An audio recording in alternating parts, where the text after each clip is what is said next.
And the truth is, everybody's got a right to live.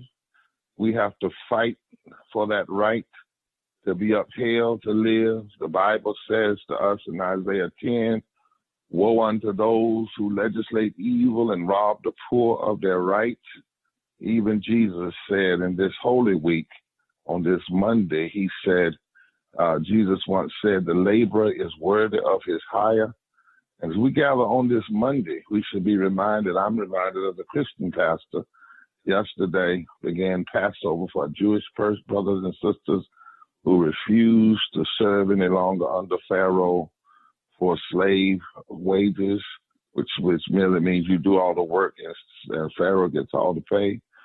But also this is the day that Jesus turned over the tables in the temple because they were stealing from the people.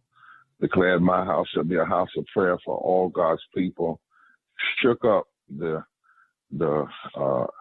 heretical leadership of the church, the religious cultists of that time, caused Herod and Caesar and Pilate to tremble because Jesus had an economic critique of how they were misusing religion to oppress the people. And so everybody's got a right to get those ballots in, get those mail ballots, get those votes in. The Bessemer 6,000 is in your hands now. You can vote to unionize yourself and not only change what's happening in Alabama, but change what's happening across the South, or at least begin to show the way forward. You can join that grand tradition that's been in Alabama for years before. We'll talk some about that today. You can join what happened in North Carolina when we were able to unionize the largest hog processing plant that they said would never be unionized. They constantly pit black, brown, and workers against each other, but they decided that they had the right to vote, and they were going to vote the union in and vote right to work out. Today, as we come, we want to go a little deeper in this analysis about what's going on as we stand with the Bessemer 6,000 there in Bessemer, Alabama. We welcome you from all over the country, the world.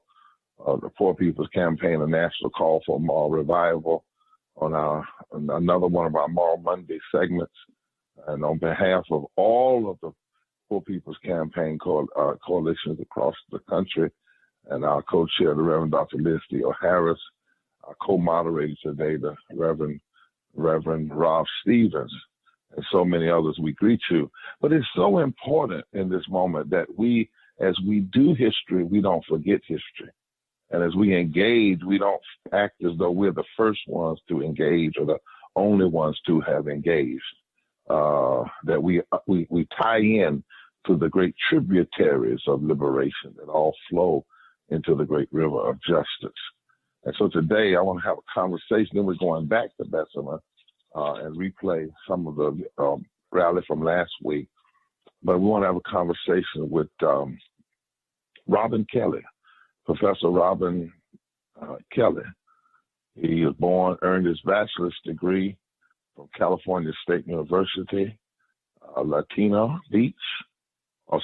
Beach. And he earned a master's in African American history and a doctorate in U.S. history from UCLA. From 2006 to 2011, he was a professor of American Studies and Ethnicity at the University of Southern California. 1994 to 2003, he was a professor of history and Africana Studies at New York University, as well as the chair of New York University's History Department from 2002 to 2003. He served at Brooklyn College for my good friend Jean Theo Harris is. He served at Dartmouth College as a Montgomery Fellow. He's also served at Oxford University, the first African-American historian to do so since the chair was first established in 1922. He was the Harold Vian Holmesworth Professor of American History.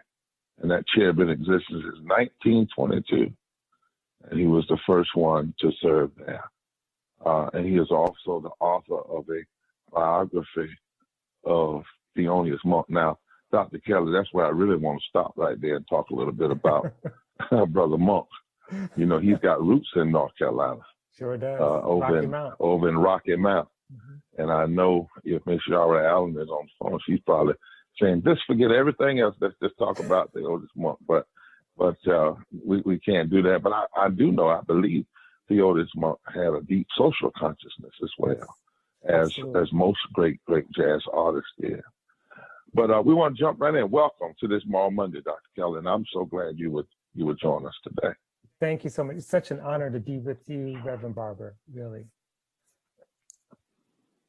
Great. Well, in this time that we have, you know, you and I have known each other for a while, but let's talk about this fight some. You know, shortly after 2016 election, you wrote a piece telling everyone, don't forget the South. And we've been saying that. I've been saying it ever since the days of Small Monday in North Carolina.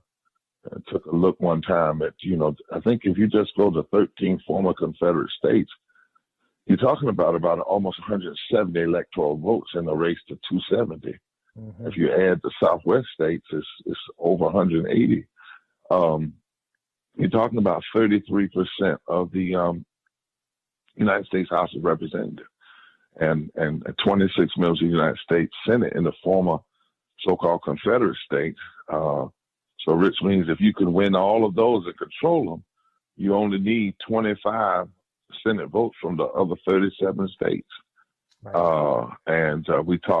We were talking about how in North Carolina, the activist community won same-day registration in 2007, and then President Obama won in 2008, first time North Carolina had even voted for a Democrat, let alone an African American, since Jimmy Carter. But it was the activists and the community believing what could happen in the South, even when so often there are aspects of the party politics that kind of write the South off and just hand it over. But they're handing over so much power unnecessarily. A third of all poor people live in the South. A third of all poor white people live in the South. The power of the diversity now, 42% of the population being African American. So we see Georgia, but you know that even before Georgia, what happened in Virginia in 2008, and North Carolina, South Carolina, Florida, and there's a lot of enthusiasm around that, and there's enthusiasm for this union drive investment. But here's my question: folks still seem to be surprised by movements emerging in the South. Mm-hmm.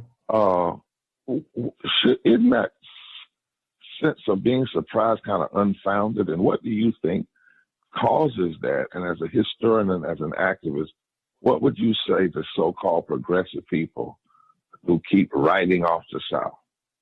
And what does your work on Alabama's history teach us about multiracial labor organizing and how we ought to understand that as we face this moment we're in? Right.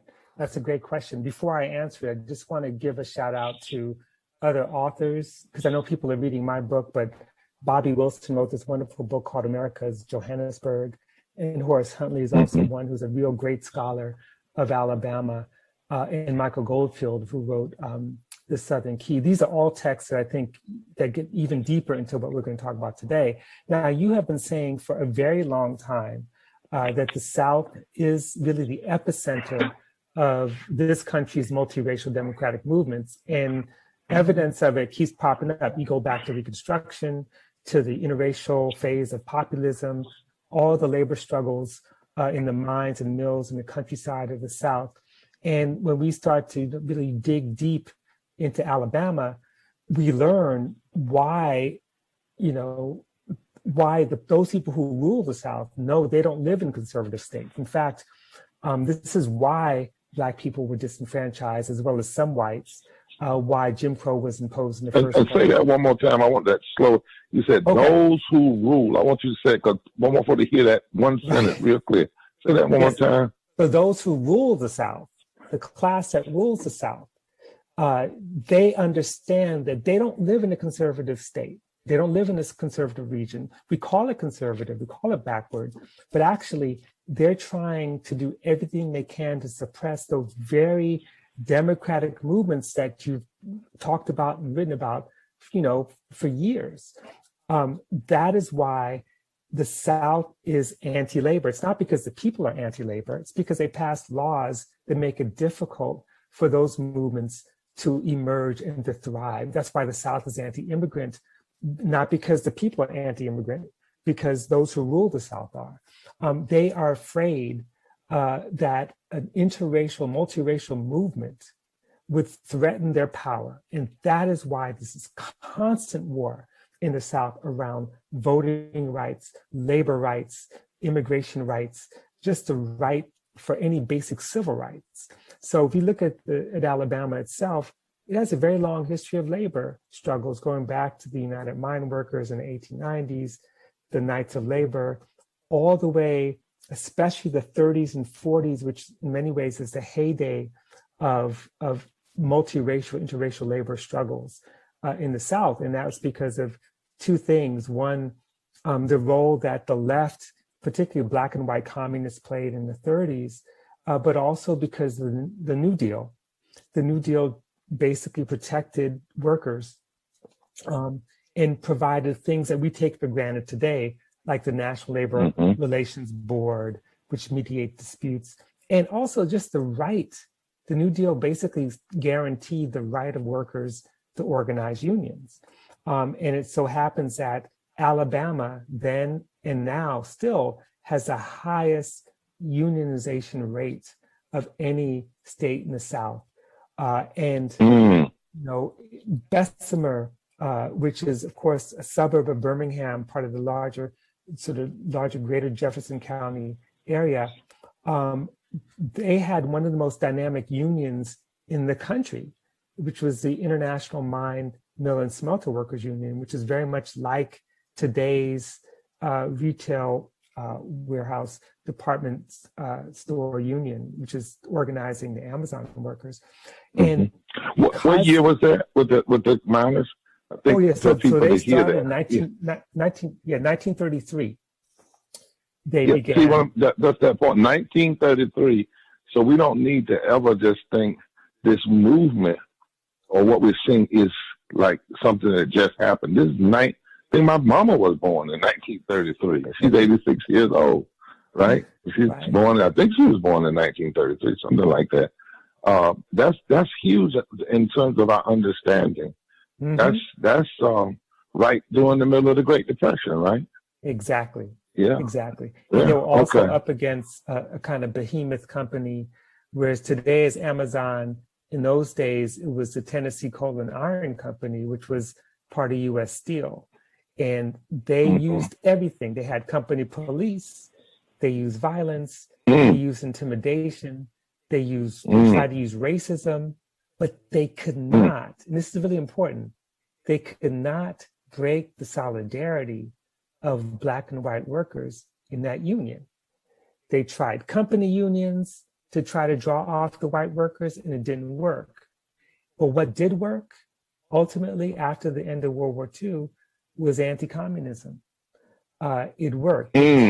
Taft-Hartley Act was passed in 1947, which basically undid a lot of the New Deal labor protections.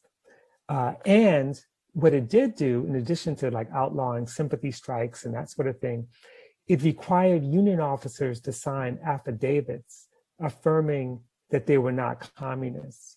And those unions that did not do it were no longer able to use the National Labor Relations Board process. They were kicked out, and they were kicked out of the CIO, the Congress of Industrial Organizations. And one of the tragedies, and this is a tragedy that's related to today, is that the NAACP, particularly someone named Herbert Hill, played a role in basically undermining mine mill, again, driven by anti-communism, and writing letters saying that, this is a dangerous union, we need to do something about it.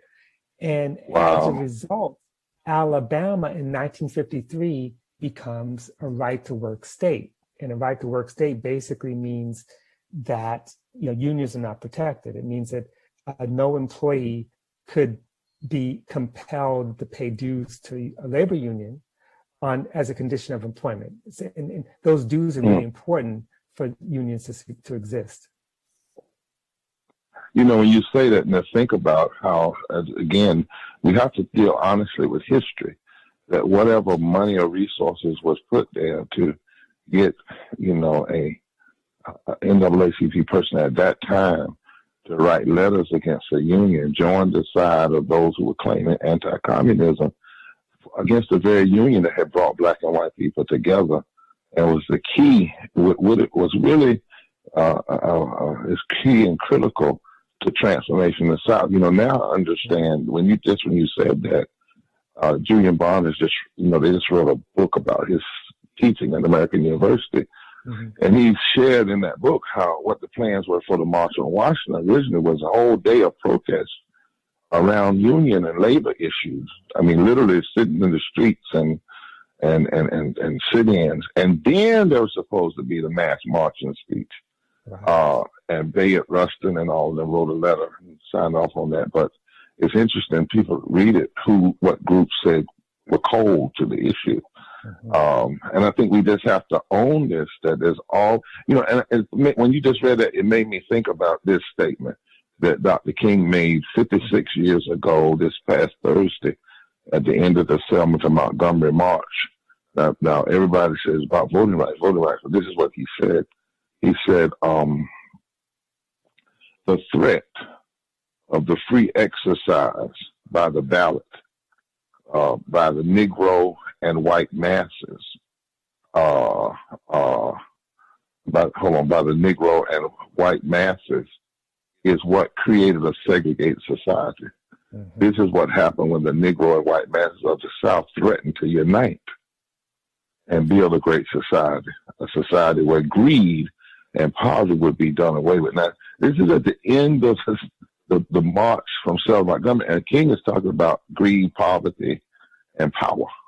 Mm-hmm. And he said the battle to suppress the vote and the battle to suppress labor rights, basically has been the tactic used by the Southern aristocracy to hold on to that money, right?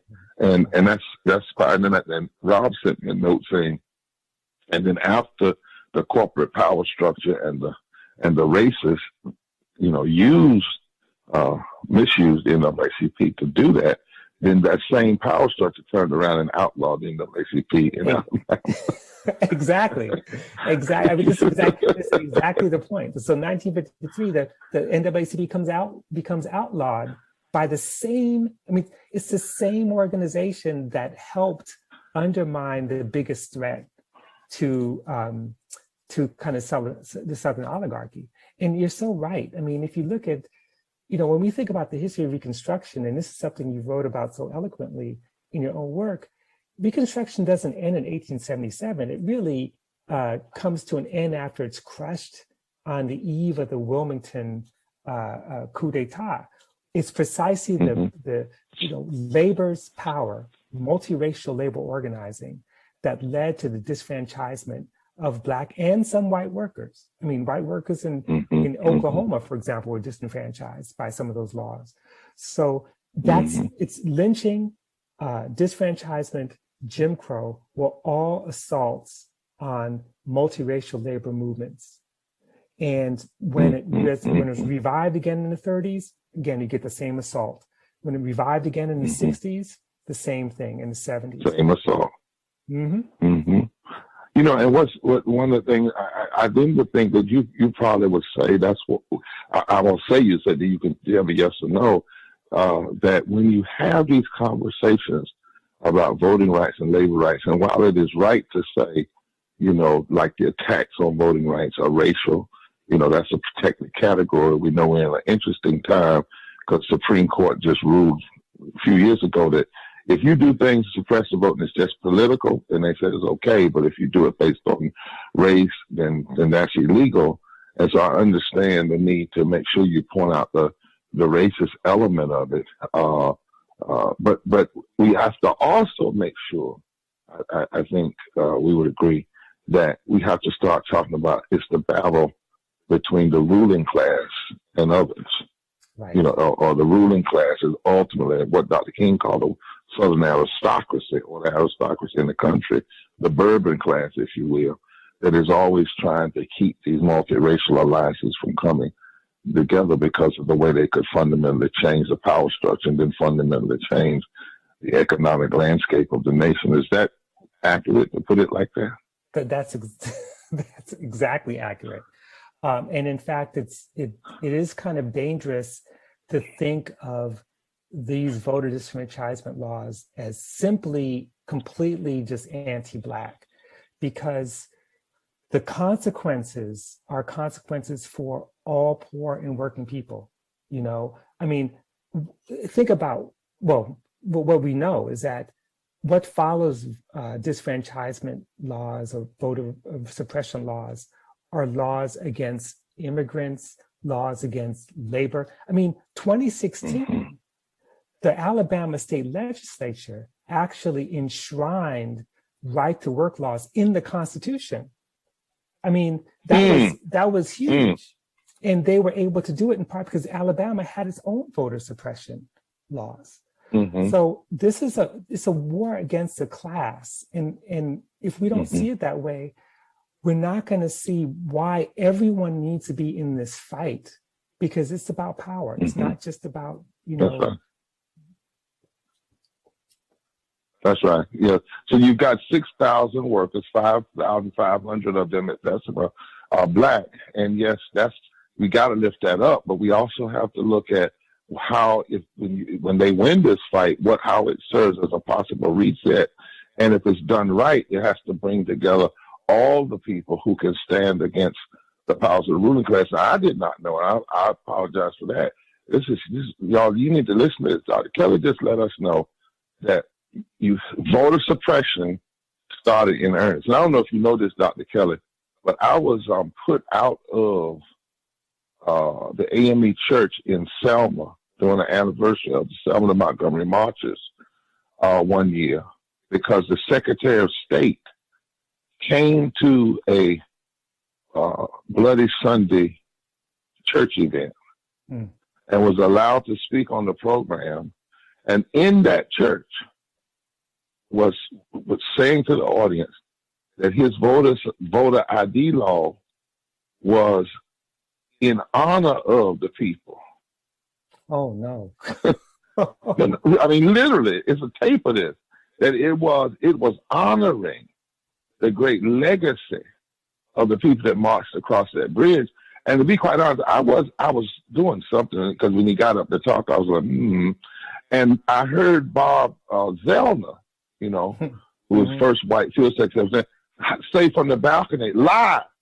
And it caught my attention. I started paying attention, and I heard it. And then I said, I'm sitting in the pulpit, but I was on my phone. I shouldn't have been on the phone. I'm just be honest. Somebody had texted me, and I wasn't paying that much attention to him because I was like, okay, you're going to basically say Alabama's glad to have you here. You know, and that was when John Lewis was there. But they also had all of these white Republicans that would come down and white Democrats, and they would go to all the historical sites and say how great the history was, so on, so on. Then go right back to D.C. and support racist vote suppression. But anyway, when he said it, I said, "No, sir, you can't do that here." And the pastor said to me, "Reverend Barber, now everybody gets to have their say." And I said, "No, not in the faith tradition I come from. You don't get to just lie in the church in front of national media, and we just sit here." And he said, "Well, we're going to ask you to leave." And I said, and about 75 other people got up and left, and, you know, it hit the AP. But literally he was willing to say that. Now, this was prior to 2016. And what I hear you saying is that they used that power to gain seats in the legislature. And then one of the first acts they did was enshrine right to work in the Constitution. Correct, yes. Basically saying that the corporations have a constitutional right in this country, in this state, but the people don't have a constitutional right for fundamental basic labor rights and union rights. We have got to understand. And let me ask another question. Now we know, for instance, that Amazon donated millions of dollars to black organizations. That was just a little chump change, considering that Bezos made $189 billion last year. But last year he makes this big announcement that he's going to give $10 million. And he lists, interestingly, he lists the organizations, civil rights and other, and he said he's going to raise some additional money. And he declares that if he loses a few customers, that's fine, because he's for Black Lives Matter. And we understand he may have even given some stock to some organizations for their board, some of Amazon stock. But whatever he did, it wasn't $1 billion. It wasn't even 10% of what, just some chump change. Anyway, now, having said that, what do we make of that for him saying, I'm for Black Lives Matter, but for the black lives and the white lives and the brown lives and his plants, he cuts that hazard pay that was only $2. He won't give them a union contract, even though you have to have a contract to do business with Amazon.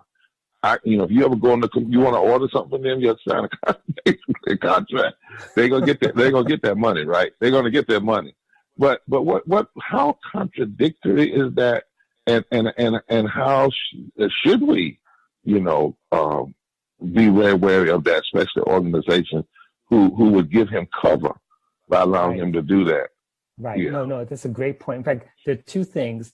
The statement on their website, which is pretty astounding, it says, "Now we stand in solidarity with our Black employees, customers, and partners, and are committed to helping build a country in a world where everyone can live with dignity and free from fear." That was the statement from June 9th, when he gave that $10 million. Dollars. Yeah, $10 million. And to organizations that he was clearly trying to buy their silence, in terms of anticipating what might happen. But it's such a slap in the face to say that, we want to make sure everyone can live with dignity and free from fear, when in fact the conditions of work are without dignity. The rescinding hazard pay, I guess back in May, $2 an hour is not necessarily freedom from fear. So he creates the conditions where they pretend to be such a progressive organization.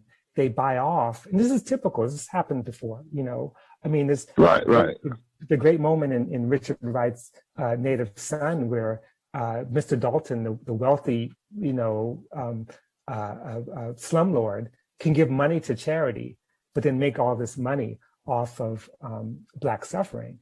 So, this is common, and yet we have to hold it up, because we have to be prepared, knowing that the fight ahead is not over. Even when the union wins this election, Amazon's not going to, lay down easily. They're going to contest the election. They're going to refuse to sign a contract. They're going to fight every step of the way, and we have to be prepared to stand in solidarity with the workers, which may mean boycott Amazon. It may mean, basically not taking the money. Organizations that believe in social justice don't need Amazon's money. And we need to be prepared for that, because this fight is not over. And these are tactics that they use alongside the union busting tactics to convince us that they're progressive. And one last thing is that, when you look at Amazon is promoting itself as supporting a $15 minimum wage, saying everyone else should make as much as we pay our workers. But everyone knows that unionized workers, warehouse workers in the Bessemer, Birmingham area make $20 an hour because they're union. That's right. They're paying less money. That's right. And 15 was started by, even if they said fast food workers started it, even though I'm not suggesting that's first of all, it's a compromise anyway. It really ought to be 20. Living wages should be there. 15 was a basic compromise, started in the fast food industry. But you say on the one hand that you ought to be making as much as your work. Then you go to the union plant, they're making 20. And then what Bezos is basically saying, trust me. Well, trust you. You just took away hazard pay. Right. So without a contract, and then what else are you not giving your workers in terms of health care, in terms of you still can fire people at will. You don't want them to have just cause firing, and so many other things that the workers talk about. I mean, it really is a slap in the face. And I said the other day to all the organizations that ought to stand up and give the money back and call him out. Say, you didn't tell us the truth. You told us you was for Black Lives Matter, but even if they had to claim, we got new evidence now. We didn't have the evidence in June. Now we have new evidence, and stand with these workers, because 10 million, and some organizations may have got $500,000, $1 million, whatever. Even if he gave them stock money, is not worth the billions of dollars employees will make over time if they have a contract, if they have the basic fundamental right to negotiate their wages, and it is in no way comparison. I guess my scriptures come in now. You don't sell your birthright for a bowl of oatmeal. and that's my last question. I know we got a lot we could do. I'm loving this, but let me ask you this last one. We started in Mall Mondays in North Carolina. I can remember being challenged both within and without. People saying to us, don't use mall language. Don't use third reconstruction. Don't use mall language. It's too tainted already. If you use mall language, then people are going to identify you with, the very forward, so forth. We have a lot of resistance from our liberal friends. So-called, I don't tend to use liberal and conservative, but from putting morality at the centrality, to talking about our deepest moral constitutional values, our deepest moral faith traditions of justice and love and righteousness and mercy and grace to speak to these issues of crisis. But why is it historically, based on how the union movement was able to organize in the past and today, for us not to give up our language, not to give up, moral categories, not to give it up, not to give up our convictions, right, as we build a labor struggle and continue building labor struggles and movements led by poor and low-wealth people, particularly in the South. Right. Particularly in the South. Yeah. Well, this reversal where the most immoral forces have taken the language of morality, like the Jerry Falwells and others, that's new. That's like, 60s and 70s, something happened. Whereas the history that we've been talking about, all those movements, including Mine Mill and other unions, have always used moral language. One of the things I didn't get a chance to mention was the fact that faith leaders were at the forefront, those who were unwilling to be bought off by the company. But faith leaders were at the forefront of hosting union meetings. Union meetings for Mine Mill and others were like revivals, because they said, the companies are evil in terms of how they exploit us.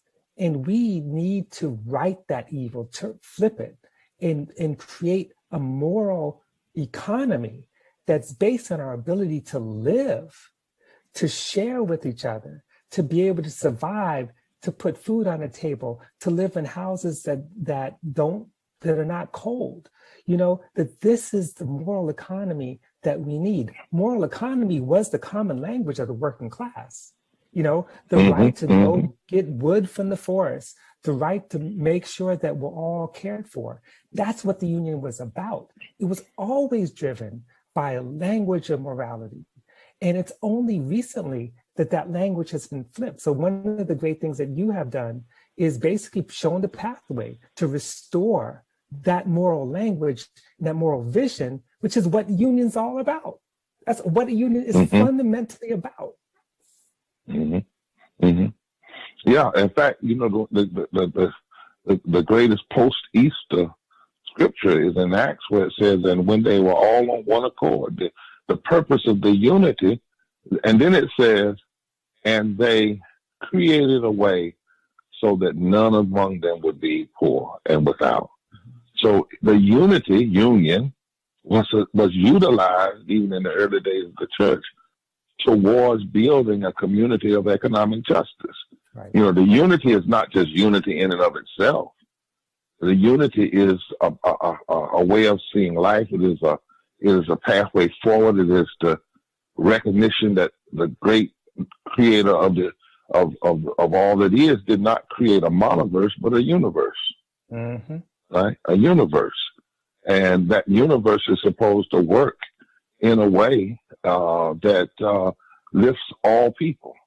And nothing is more, I often say, Dr. Kelly, there are 22,000 scriptures in the Bible, Old and New Testaments, or Hebrew Bible and Christian New Testament, that speak to the issue of how sinful it is to mistreat the poor and the least of these, and children, those on the mark. 2,000, more than any other subject except one: idolatry, self-worship. And wherever there is a worship of self, there's an oppression of others. And I often say that these groups that started out, that decided that they wanted to make, say, being against gay people the number one moral issue, there might be 2, maybe 3 scriptures in the Bible that even speak to it, and all 3 of them are misinterpreted, and none of them can take away the requirement for us to love our neighbor as ourselves. But it's amazing how many people in so-called moral arenas, particularly when they want to talk about it from the Bible, say so much about what God says so little, and so little about what God says so much. And I think we cannot allow any more hijacking of moral and religious language. It's just, you know, I say to folks, at best, it's theological malpractice. At worst, it's heresy. And even if it isn't from a faith perspective, I mean, you know, we were talking yesterday evening, I believe, the preamble of our Constitution talks about we. It talks about more perfect union, which is an admittance that we're not perfect. There's a lot of work that needs to be done. But then it declares you can't even get to the work that needs to be done. You don't have a liberty that's worthy of being passed on to your posterity. You can't even find your way to ensure domestic tranquility if you don't start with the establishment of justice. Mm-hmm. That's right. That proceed, even when slaveholders were writing the Constitution, maybe something got a hold of them. They don't, that my grandmama used to say, something got a hold of them. They didn't know what they were writing. But the fact that they wrote that in there and then suggested that you can't hold domestic tranquility without ensuring, you know, a commitment to the providing for the common defense and promoting the general welfare. And then somewhere you have to get all the way down to equal protection under the law for all persons. So even if it's not as a matter of faith, we cannot remove the moral critique, the moral art, the moral analysis when we talk about these moves, particularly with union rights and voting rights. This has been rich, and I'm looking forward to us working together in some additional ways, because I think that as this is happening, alongside all of this has to be a teaching piece, right? Particularly with the new activists, that helps everybody see that they're in a great tradition that's not new. And I want folk to take away that one line, that opening line, when you said the ruling class knows that they do not live in a conservative area in the South. They know that. That's why they spend grotesque and pornographic sums of money to keep it divided. That's why. Because they know if we all get together, what a day of transformation and justice is going to be. And you know what I feel like, Dr. Kelly? I feel like with Bessemer and Poor People's Campaign and others, if they fear what it would look like for us to get together, I think we ought to actualize their fear. That's right. But maybe if they fear, they'll go from being afraid to having like the fear of it from respect and come on over and join the union. So, brother, thank you so much. We're going to be together in a lot of ways, I believe, in the days to come. Thank you. I'm at your call anytime. Yeah. Well, I'm clear of one thing. We don't have to ask the question of you that was asked in the Kentucky labor wars. Which side are you on, my brother? Which side are you on? We know which side you're on. And look, and you got the footnotes to prove it. So thank you so much, Dr. Kelly. Thank you, Reverend For all the media, thank you. God bless. For all of our people all across the country, this is powerful. This is rich. Listen, this coming Thursday, just before we go back to Bessemer, we're going to do Monday, Thursday in West Virginia. And the Poor People's Campaign there, and myself and others, and Liz, we're going to challenge Joe Manchin to come do a foot washing service with poor and low wealth workers, people who need a living wage of 15, who believe in federal voting law as a matter of our moral traditions, who believe that the filibuster is a tool of injustice. And we believe we got to wash and cleanse this nation of its injustices and greed and racism. And we're going to challenge him to come and hear the people who he's been voting against. He and others have been voting against. And we're going to ask him to come and wash their feet, to be humble enough to sit at their feet to hear that, and to join me and other clergy there as we do Monday, Thursday, but also have a national speak out in the National Press Conference. So tell everybody about that. But before we go there, we got to stay at Bessemer, and we got to say to folks, get those ballots in. You got a few more hours. Get them in and win. You've already won because you stood up, but we want you to win this ballot, this vote right now, and you still have time to do it. So Rob, take it away and take us straight into the rally. God bless. Great. Thank you, Reverend Barber, and thank you so much, Professor Kelly, for joining us and giving us a historical context and undergirding for this movement and the possibilities that continue to emerge. We're going to go back to Bessemer, Alabama now for a powerful rally that happened last week, and some new footage that you haven't seen yet of when Bishop Barber and others tried to go to the Amazon warehouse and at the gates, and we're told to leave there too. He has a habit of being told to leave, it seems. So check it out. We'll start again with a little music to get us going, and then we'll close out later today, after this recap video from Monday with a different song from Reverend Dolly. So thank you so much, and please enjoy.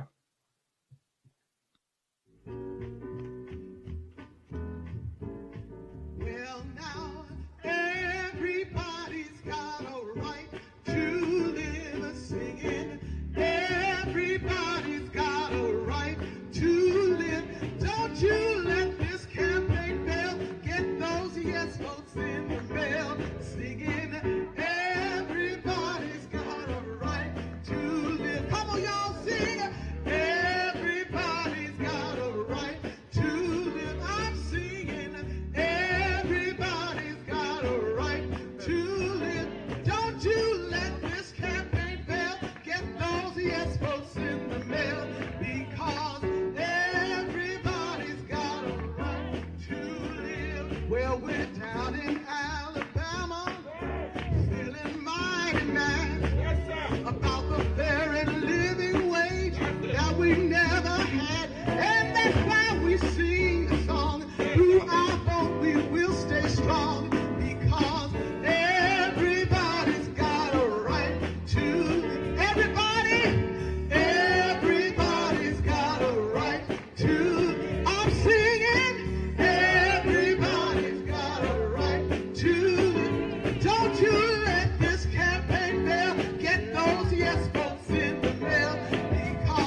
singing.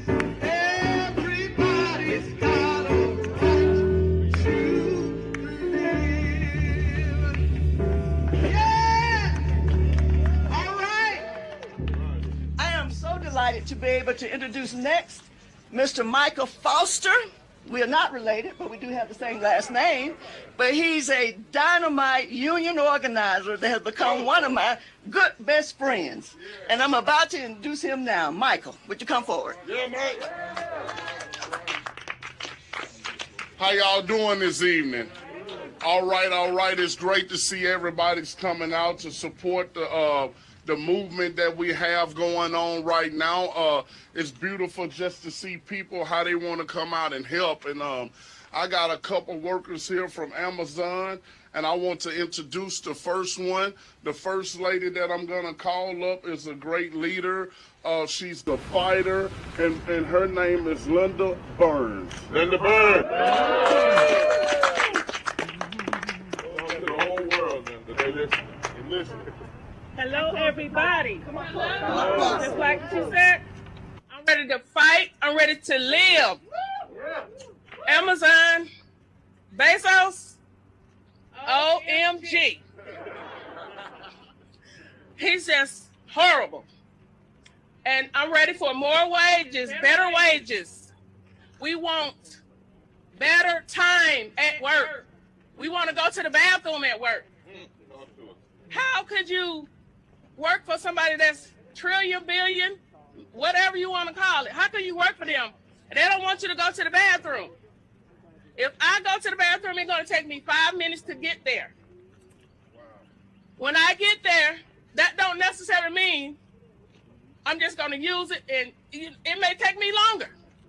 If I stay gone 15 minutes in the bathroom, which is 20 plus, the 5 to get there, and then I got to walk another 5 to get back. So that's 25 minutes. I'm gone from a machine. When I get back, it's a note across the scene saying, HR needs to talk to you. I'm like, what did I do? I just went to the bathroom. You get to HR. Well, Linda, your time on task, you got 25 minutes away. I was like, well, I just went to the bathroom. Somebody is supposed to come and relieve me while I go to the bathroom. We have an A-Done light that we cut on. When we cut it on, it's a big machine, a big computer will let them know to go to this machine here or to go to this machine here. They'll walk by, they'll look at it, and they'll let you stand there. And when you go to the bathroom once again, you're going to get fired when you come back. Oh. They took our hazardous pay away. Why? Because we have COVID cases every week. I caught COVID in Amazon. They paid me for 2 weeks. I was out 3 weeks. They didn't pay me for the 3rd week. I said, okay. Upon that, I had to get a second job to make ends meet. I'm in school for nursing. I graduated in June. With that being said, I'm ready to fight. I am tired. I want everybody to hear me. We're in this together. If I have to come to Missouri, Cleveland, California, New York, I will. I'm fighting for everybody, not just me. It's not all about me, it's for everybody. And I'm ready. We got to fight for our right.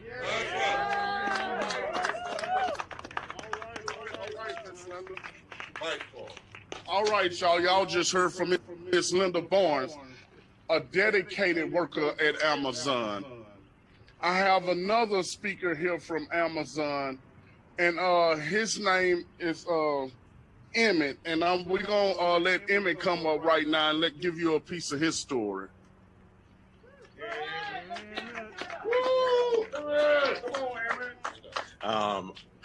Wow. Who would have thought all this would be this big? I work for Amazon, and I see a lot of people there. A lot of people who are frustrated. A lot of people who are tired. a lot of people who have no other option, and their conditions aren't what they need to be. It's not the conditions that they deserve. And we have to fight. Well, yes, this is happening at Amazon today, but it's not just Amazon. It's all the other giants out there too who are not treating their workers the way they should be. We have to not settle for what has been given to us, but demand what we deserve. And we cannot sit by and let our fellow man be taken advantage of. There's so much out there for everyone. There's enough for everyone, yet it's not given to us. And that is not right. We cannot continue like this, and we won't continue like this. And America says we will not continue like this. We are in this together, not just in Alabama, but across the country. And we have to continue fighting. No matter what happens with this vote, the bell has been rung, and it won't stop here. That's right. It'll continue from sea to shining sea. We will not be let down. No, we won't. There's a lot more of us than they expect, and we will not be silent anymore. So thank you. I didn't know that this would be so big. And stepping out here today for the rest of my coworkers is an honor, and it's my responsibility. So thank you for all the support. Thank you for helping us change the country. Thank you for what is to come in the future. We couldn't do it by ourselves, but together we can. So thank you. That's all I have to say today.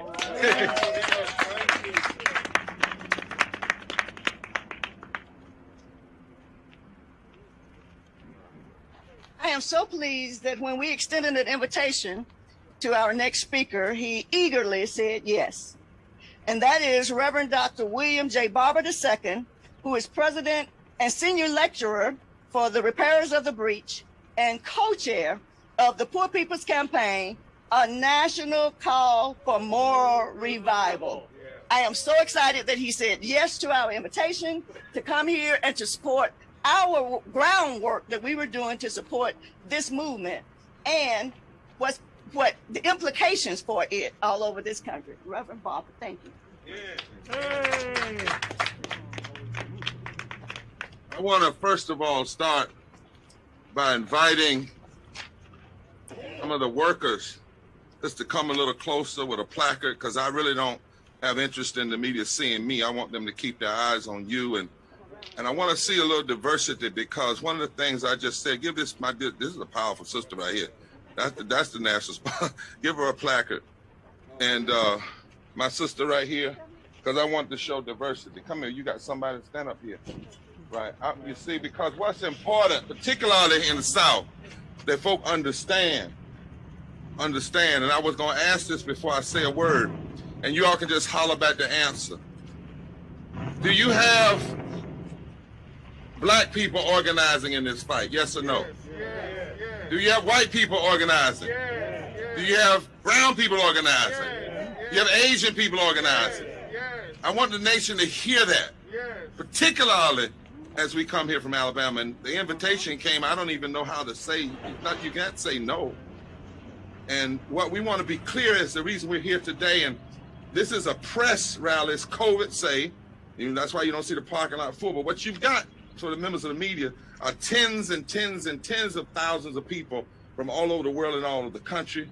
You have major leaders from labor, from SEIU, representative from the AFL-CIO, Richard Trumpka, you got ASME, you have CWA, you have the commercial food workers. It's a large number of folk. They'll be speaking in a minute to the nation. But folk have decided that it's time to nationalize Bessemer. Right? That we don't believe change comes from DC down. Change comes from Birmingham up. Change comes from Bessemer up. Change comes from Alabama up. That's the movement. And it's time to nationalize this movement and help folk understand how this is their fight, but it's our fight, right? And it's a fight for some very huge things. My dear friend Leah Hunt is here, has worked with Way to Win, powerful group of women all over this country.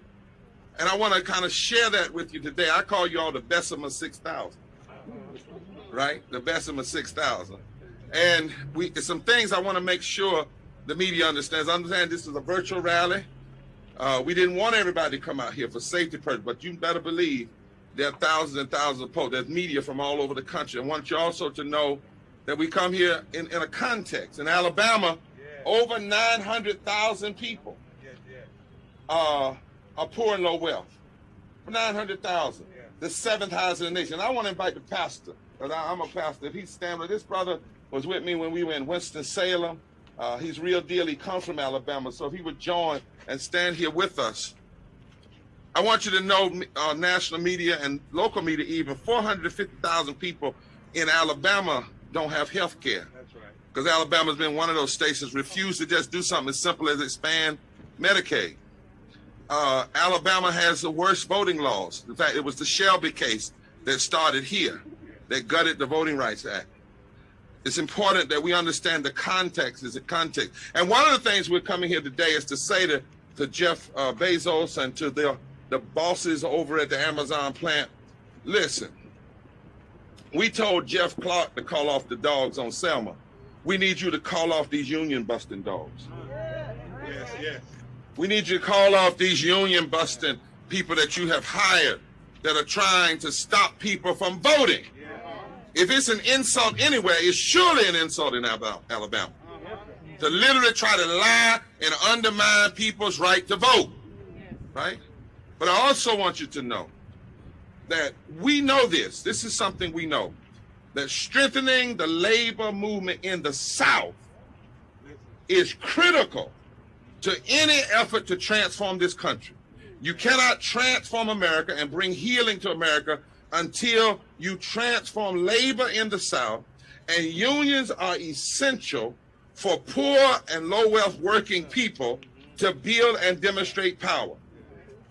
Secondly, we want people to be very clear, Carol, is that the union fight and the fight for voting rights and the fight against voter suppression is the same fight. Because all of those fights are fights to bring black, white, brown, Asian, Native, and poor and low wealth people together in the South. And 1/3 of all poor people live in the South. Poor and low wealth in the South. 1/3 of all poor and low wealth white people live in the South. In his book, The Strange Career of Jim Crow, the historian C. Van Woodard noted that segregation, let me teach you a little history and come to this moment, segregation was a political strategy employed by the wealthy interests of the South to keep the Southern masses of black and white folk divided so that they could keep the labor cheap. It wasn't just segregation because you don't like black people.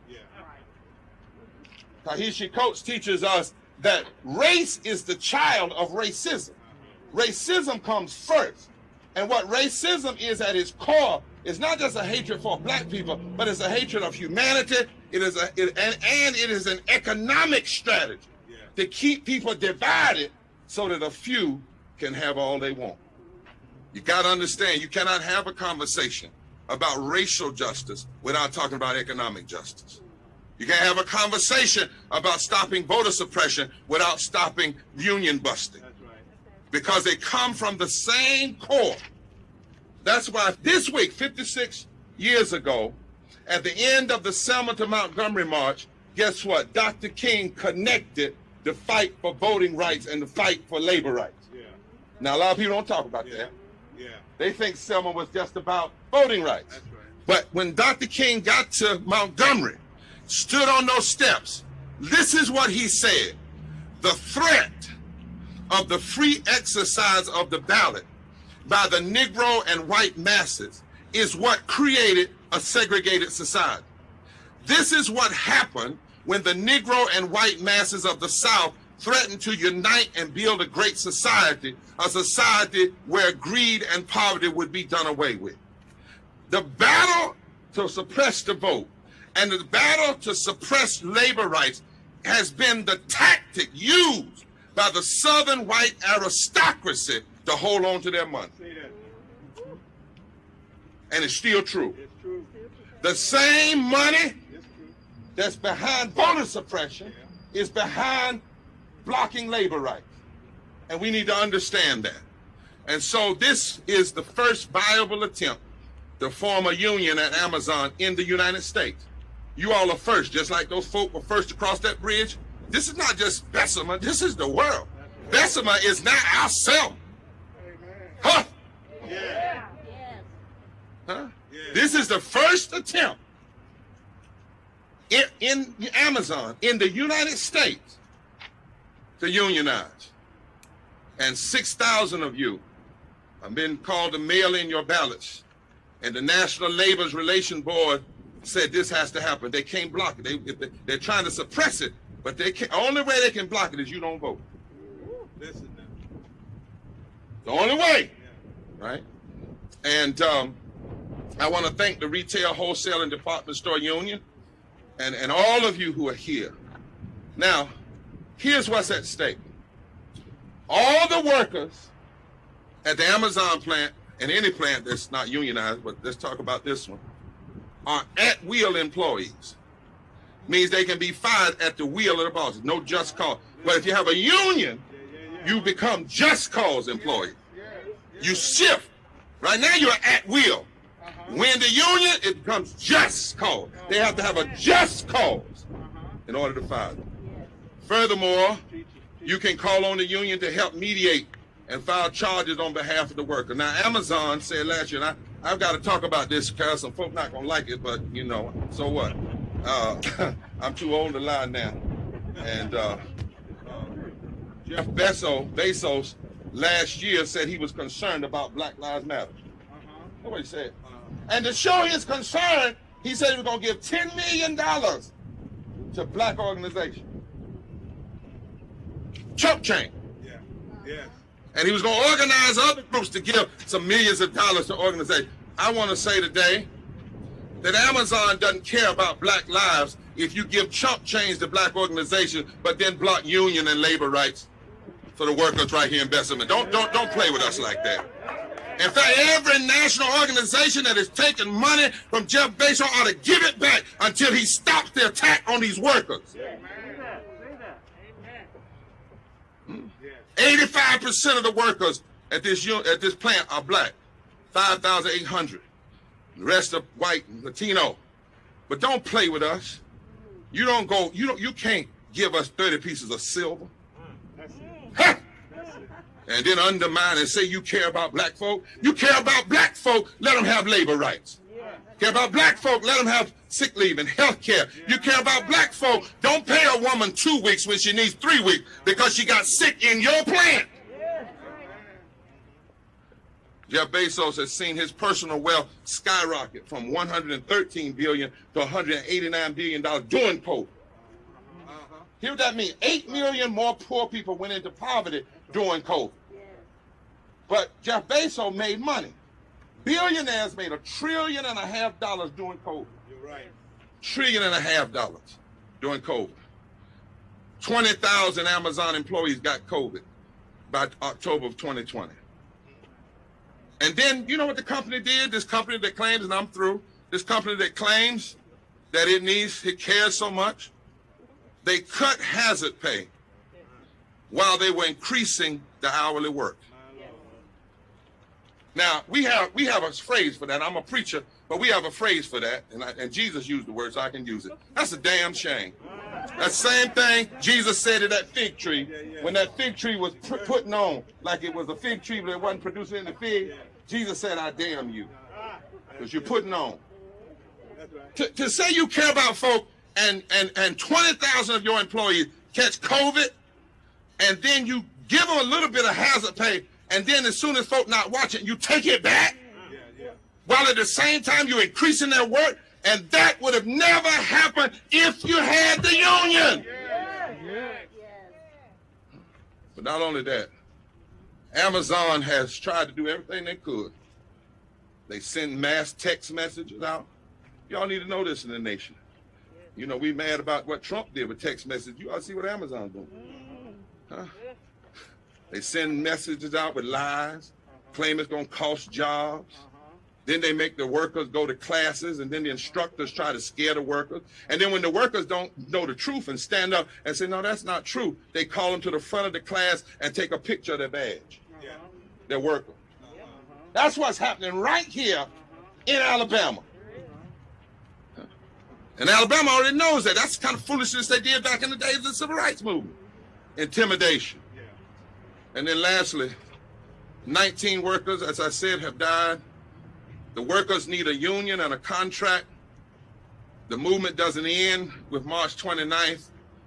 The movement gets another spark.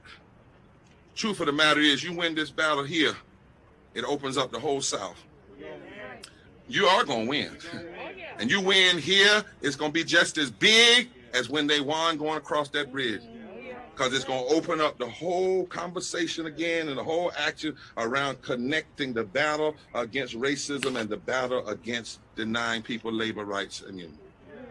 So you are here today, a part of a movement that Dr. King foresaw 56 years ago.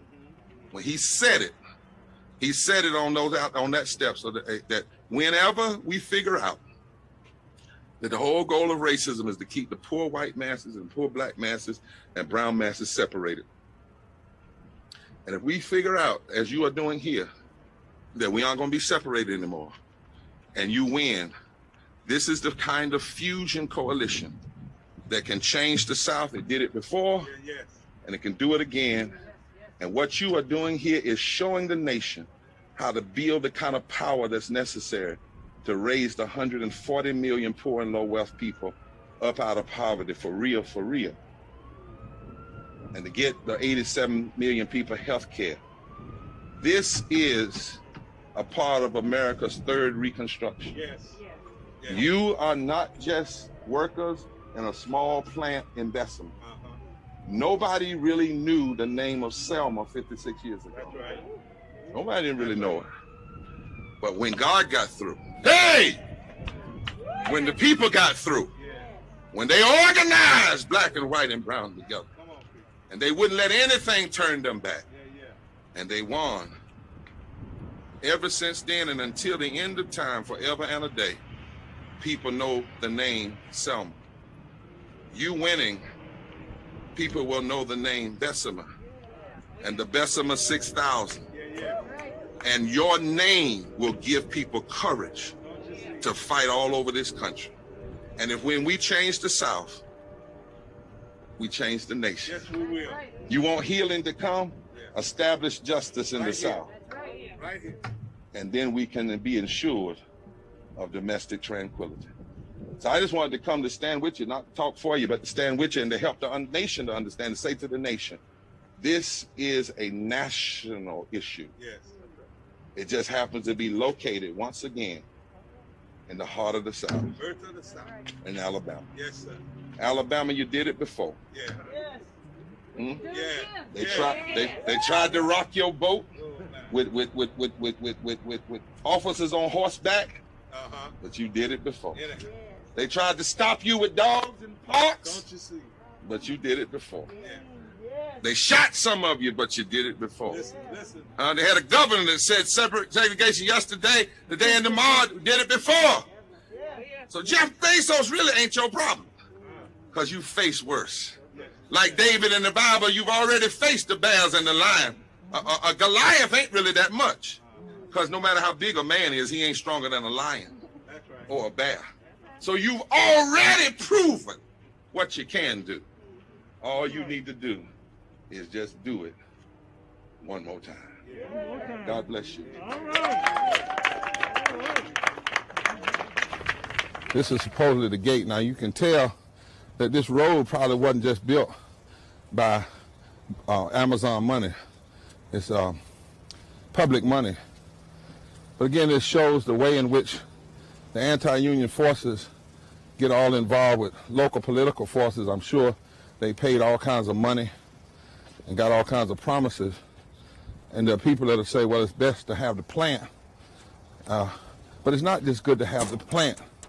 You need the plant, you need to pay, you need a contract, you need the union rights. Be careful, because Amazon doesn't do business without a contract. So why would they want their workers to work without a contract? So we wanted to come here because, wait, I can see what y'all can't see.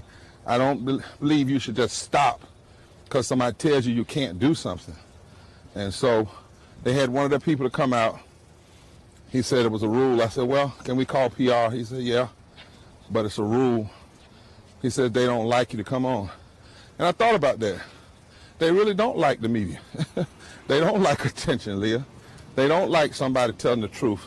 They don't like workers organizers. They don't like it. The greedy don't like it. The voter suppressors don't like it. They don't like it, especially down here in Alabama, because the same people that are organizing those plants and win, they're going to be the same people organizing the community to vote and organizing lawsuits against voter suppression. And the more we bring people together, cross these racial lines, we start fulfilling the dream and the hopes of the civil rights movement. So we're here in the middle of the battle in Alabama once again. This is a state issue that must be nationalized. And not only that, you know, Jeff Bezos and these corporate leaders think they can throw around a little money to organizations and say they're concerned about black lives, but then they block wages for black lives, or we block caring for black workers. We heard a lady say that they didn't even want to pay her full amount when she got sick with COVID. They want to be able to fire black and white people at will. 20,000 people caught COVID in Amazon during COVID. Bezos' money went up. People's health went down. While his money was going up, he cut their hazard pay. And he says, trust me, I'll pay you a little bit, but we don't need trust in words, we need a contract. We need a labor union contract. That's what we've always needed. Write it on paper. Write it on paper, not just in mouth, write it on paper. And so here we are today, and walking down from the plant, but the people are standing up inside the plant. And this is what sends trembling fears. They don't even want us to do a video. I want y'all to think about that. They don't want to do a video in supporting the workers. But we asked them today, is it a law or a rule? That's all we got out of the car. We don't stop because of people's rules, because folk gonna always tell you what you can't do till you test it. And even if it was a law, we would figure, maybe we might even figure out a time to break it nonviolently. But the bottom line is, light is what the folk in Bessemer need. And we need you all to see these videos to show light on this. Everybody in the nation should be standing with the Bessemer 6,000. Any organizations that have benefited from Jeff Bezos, his money, should either give it back or should say to him, or should go all out, say we take it and we're going to fight. But more importantly, you should not rest. You cannot purchase the silence or the muted voice of the civil rights community or the black community or the progressive white community. Bessemer and the Bessemer 6,000 fight is as huge to the future of this country as the march across the Edmonds Bridge. They win, we all win. They win. Lindsey Graham is trembling now. The new senators from Alabama is trembling because they cannot. Ted Cruz is trembling now because they know that black, white, brown, Native, Asian unity in the South, standing against racial voter suppression and standing against economic injustice and anti-union forces, is the key. It is a critical key. And I want to live long enough to see the key be put in the keyhole and unlock what I want to see, what it unlocks. I can't wait to see what it unlocks. So if you about justice, if you about black folk being treated right and white folk being treated right and brown folk being treated right, then you need to be about the Bessemer 6,000. Everybody in, nobody out. We all win together, forward together. not one step back. Great, thank you, Bishop Barber, and for everyone that participated in that great action in Alabama last week. The Bessemer 6000 have done their work. They are voting and organizing. The RWDSU, the Alabama Poor People's Campaign, are in good hands and are going to keep on fighting, and we're going to keep on encouraging them. Now it's your turn to take up your part in this. And so we encourage you, please, to call your senator now to demand the protections to the end of the right to work laws that we learned today and know are relics of Jim Crow just as much as voter suppression is, to demand strengthening the power of the NLRB to impose fines when corporations like Amazon has in Alabama violated the rules, and to push a whole host of other protections. And so if you go to the link, the bit.ly is in front of you. If you go to our website, poorpeoplescampaign.org, you'll also be able to find it and you'll get the talking points and all the messaging that you need in the background. On behalf of both the co-chairs, Reverend Dr. William Barber and Reverend Dr. Liz Theo Harris, we want to give great thanks to the RWDSU and the organizers and workers in Alabama for hosting us last week, and for inviting us down there, and for all their work. And our prayers and our solidarity is with you. We also want to thank, on behalf of the co-chairs, Dr. Robin Kelly. On this Monday of Holy Week, we can answer the question, does anything good come from Winston-Salem, North Carolina? And I think we can very strongly say yes, not just because I'm from there. But Dr. Kelly is too, and our Vice President, Roz Pellis as well, home of one of the most successful interracial union movements in the South at Reynolds Tobacco in the 40s. And so we will be returning now to a closing song, but we will be back next Monday on April 5th.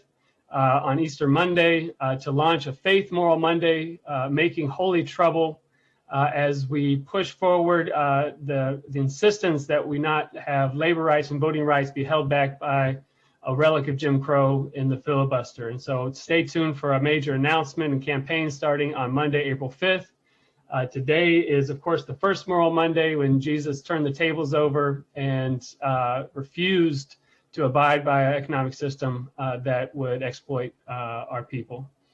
And so now we'll leave you with this song and pick up your phones, or actually just go to the link, and it's very easy. You put your information in, and then they'll call you and connect you to your senators via the switchboard. But thank you all so much for joining us today. Forward together, not one step back.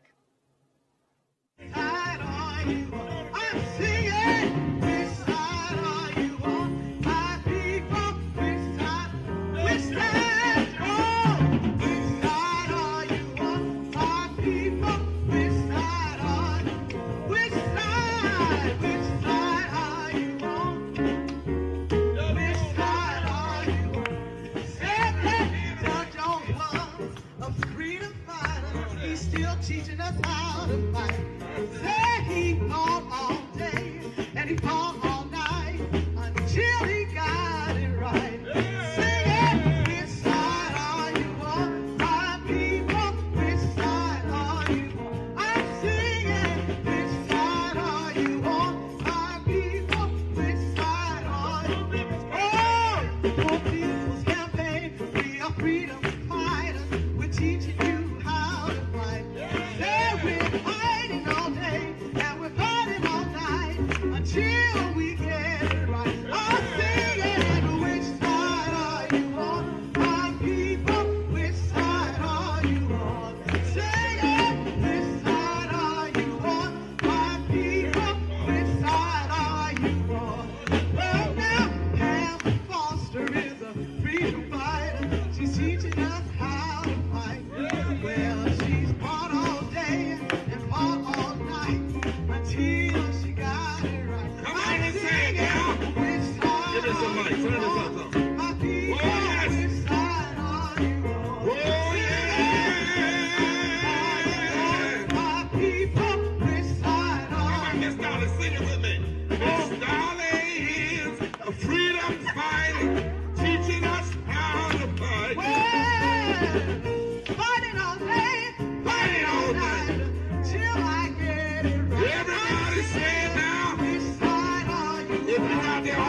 Amazon workers, come on, say it.